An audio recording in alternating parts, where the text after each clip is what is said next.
سلامونه. ولسمشر غني وایي طالبان د جګړې پر ځای سیاسي لاره خپله کړي. هغه د افغانستان سولې په تړاو یوې غونډې ته وویل چې حکومت سولې ته ژمن دی، خو طالبانو تاوتریخوالي ته ادامه ورکړې ده. د امریکا مشرانو جرګې د افغان قضیې په تړاو مایک پمپیو احضار کړی.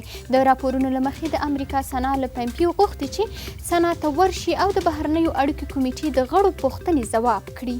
د ننګرهار په خیوي ولسوالۍ کې د محلي پولیسو په یو قومندان چاودنه شوې. په دغه چاودنه کې د قومندان په ګډون 3 تنه محلي پولیس شهیدان شوي او 15 نور ټپیان دي. افغانستان ته د اوسپنې پټلۍ له لارې د توکو په لیږد کې 10 سلنه زیاتوالی راغلی. دغه اداره وایي د 1499 میلادي کال له پیله تر دې مهاله 1,800,000 ټنه سوداګریز توکي هیواد ته لیږدول شوي دي. او د کونړ د والي ویان وایي تېره شپه سرکاڼو ولسوالۍ کې د پاکستان یو بې پیلوټه جاسوسي الوتکه لوېدلې ده. هغه زیاتوي تر اوسه د دغې تیاري د سقوط او د افغانستان خاورې ته د داخلېدو علت نه دی معلوم.